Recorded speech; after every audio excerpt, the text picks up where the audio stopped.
আসসালামু আলাইকুম। সবাই কেমন আছেন? আলহামদুলিল্লাহ, আমি ভালো আছি।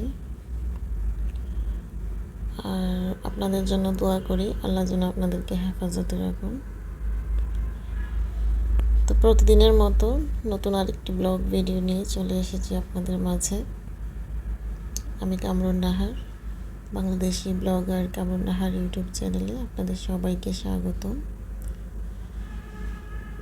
ভিডিওর শুরুতে সবাইকে বলবো, আপনারা যারা এই মুহূর্তে আমার ভিডিওটি দেখছেন, ছোট করে একটি লাইক দিয়ে আমার ভিডিওটি সম্পূর্ণ দেখবেন।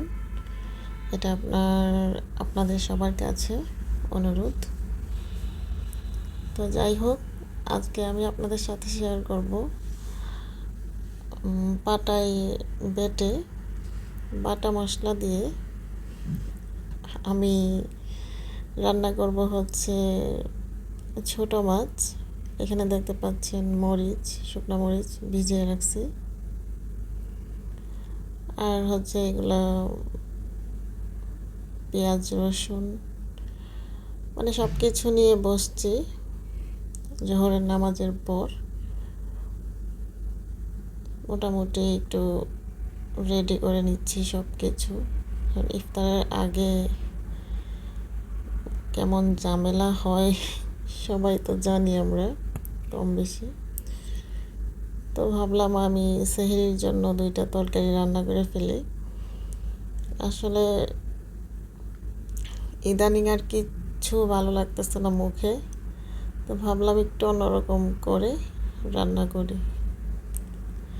যদিও বা একটু কষ্ট হবে, তারপরও মুখে রুচি নাই, এই জন্য ভাবলাম যে একটু পাটায় শুকনো মরিচ বেটে যদি তরকারিটা রান্না করি ছোট মাছ দিয়ে, হয়তো বা সেহরির সময় ভাত খেতে পারবো। তো আমি এখানে তো আপনারা দেখতেই পাচ্ছেন মশলাটা পেঁয়াজ রসুন বেটে রাখছি, আর এখন হচ্ছে মরিচটা বেটে নেব। আর আমি যেহেতু একা হাতে ভিডিও করি, আমার কোনো স্ট্যান্ড নাই, তো সেই জায়গা থেকে সব কিছু শেয়ার করা যায় না। মানে এক হাতে ভিডিও করছি আর এক হাতে কাজ করছি, তো আপনারা একটু কষ্ট করে দেখে নেবেন।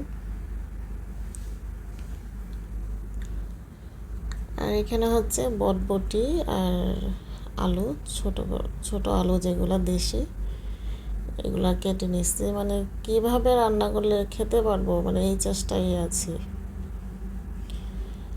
মুখে এখন আর কিছুই ভালো লাগে না। তো মরিচ বাটা হয়ে গেছে, অফ ক্যামেরায় আমি মরিচটা বেটে নিচ্ছি। তো আমি তরকারিটা এখন রান্না করব। তো যাই হোক, ভিডিওর এই পর্যায়ে এসে আমার আপু ভাইয়াদেরকে বলবো, আপনারা আমার অনেক উপকার করছেন। আমার নতুন চ্যানেল, সেই তুলনায় অনেক আপু ভাইয়ারা অনেক ভালোবাসা দিয়েছেন আমাকে, সবাই মোটিভেট করেছেন। তো এখন এই পর্যন্ত যারা আমার ভিডিওটি দেখছেন তাদের সবাইকে বলবো, যারা অলরেডি সাবস্ক্রাইব করেছেন তাদের কাছে তো আমি ঋণী। তারা আমার চ্যানেলটি সাবস্ক্রাইব করেছেন, তাদের কাছে আমি কৃতজ্ঞ, তাদেরকে অসংখ্য ধন্যবাদ জানাই। আর যারা নতুন আছেন তাদেরকে বলবো, যদি এই বোনের ভিডিও ভালো লেগে থাকে অবশ্যই চ্যানেলটি সাবস্ক্রাইব করে আমার চ্যানেলের পাশে থেকে যাবেন। তো আজকের ভিডিওতে আমি কিছু কথা বলতে চাইতেছিলাম, কিন্তু সময় স্বল্পতার জন্য বলতে পারবো কিনা জানি না।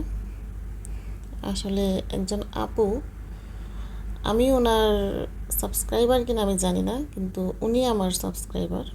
আমি ওনার চ্যানেলটা সাবস্ক্রাইব করেছি, মাঝে মধ্যে ওনার ভিডিও দেখি। তো ওই আপু কমিউনিটি আছে, ওইখানে পোস্ট করেছেন যে যারা আমার সাবস্ক্রাইবার আছেন তারা আমার ভিডিও দেখেন একদিন পর, কিন্তু যে টাইমে ভিডিও দেখার প্রয়োজন ওই টাইমে আপনারা আমার ভিডিওটা দেখেন না। দেখেন ঠিক, যখন ভিডিওর রিচ কমে যায় তখন আমার ভিডিওটা আপনারা দেখেন, একটা লাইক দেন, কমেন্ট করেন। কিন্তু যখন ভিডিওর রিচ কমে যায় তখন তো ওই লাইক আর কমেন্টের কোনো মূল্য নাই।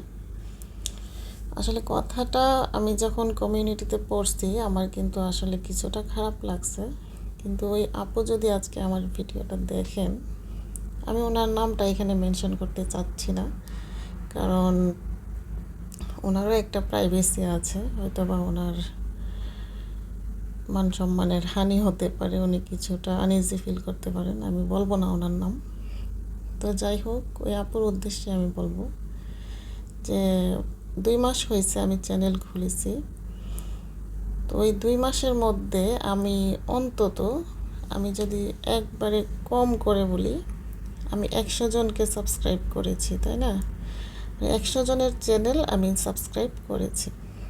তো দেখা যাচ্ছে আমি কিন্তু ওই 100 জনের ভিডিও আমার একদিনে দেখা সম্ভব না। আমি যদি দেখি মিনিমাম 20 থেকে 30 জন আপুর ভিডিও দেখতে পারবো, এর চেয়ে বেশি তো আর ভিডিও দেখা সম্ভব না। কারণ সংসার সব কিছু সামলিয়ে তারপরেই কিন্তু ফোনটা দেখতে হয়। এরপরও চেষ্টা করি কাজের ফাঁকে ফাঁকে যতটুকু পারি সব আপুদের ভিডিও দেখার, কমেন্ট করার। তো এখন কথা হচ্ছে, আজকে আমি এই জন্য আমি কিন্তু কারোর প্রতি অসন্তুষ্ট না। কেউ যদি আমার ভিডিও 1 সপ্তাহ পরেও দেখেন, দেখে যদি একটা কমেন্ট করেন, আমি খুশি। কিন্তু ওই আপুর কথাটা আমার একটু মানে কষ্ট লাগছে, এই জন্য যে ভিডিও দেখি ঠিক আছে, কিন্তু উনি যদি এইভাবে কষ্ট পান তাহলে তো হবে না। দেখা যাচ্ছে আজকে আমি আমার যারা সাবস্ক্রাইবার আছেন তাদের 20 থেকে 30 জন আপুর ভিডিও দেখছি। তো ওই 20 থেকে 30 জন আপু আগামীকাল আবার ভিডিও আপলোড দিচ্ছেন, ঘুরে ফিরে ওনাদের ভিডিওগুলোই আসছেন। তখন ইউটিউব যে ভিডিওগুলো সাজেস্ট করবে আমি তো ওইগুলাই দেখবো, তাই না? আর সবাই মনে হয় এভাবেই দেখেন ভিডিও, কারণ ঘুরে ঘুরে খুঁজে খুঁজে একজন করে চ্যানেলের ভিডিও দেখা তো সম্ভব না। অনেক সময় দেখা যায় কাজ করতেছি, একটা ভিডিও প্লে করছি, ওইটার নিচে আরেকটা আসছে, ওইটা অটোমেটিক প্লে হয়ে যাচ্ছে। তো ওই হচ্ছে ব্যাপার। তো আমি ওই আপুর উদ্দেশ্যে বলবো যে আপু মনে কষ্ট নেবেন না, ভিডিও রিচ কমে যাক, সমস্যা নেই। আর 2 দিন পরও যদি আপনার ভিডিওটা দেখে, ওই 2 দিন পরও ওই ওয়াচ টাইমটা কিন্তু আপনার এখানে গিয়ে অ্যাড হবে। এতে এতটা হতাশ হওয়ার কিছু নাই। ভিউজ নাই, ঠিক আছে, ধীরে ধীরে হবে। আমরা তো হচ্ছি ছোটোখাটো ইউটিউবার, যারা আমাদের থেকে অনেক বড় বড় আছেন তাদের চ্যানেলের ভিডিও তো আমরা দেখতেছি, যাদের 4000 5000 সাবস্ক্রাইবার, তাদের ওই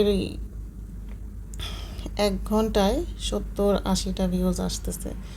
তো এইভাবেই আসতেছে ভিউজগুলো। তো যাই হোক, আমার রান্নাবান্না তো আপনারা দেখলেন, আর আমার কথাগুলো শুনে যদি কেউ কোনোভাবে কষ্ট পেয়ে থাকেন, আল্লাহর রাস্তে ক্ষমা সুন্দর দৃষ্টিতে দেখবেন। তো আজকের মতো আমি ভিডিওটি এখানেই শেষ করব। তার আগে আপনাদেরকে বলবো, আপনারা জানাবেন আমার যে রেসিপিগুলো রান্না করছি কেমন হয়েছে। আসলে এইভাবে রান্না করলে কিন্তু একটু খাওয়া যায় সেহরিতে, অল্প কয়টা ভাত।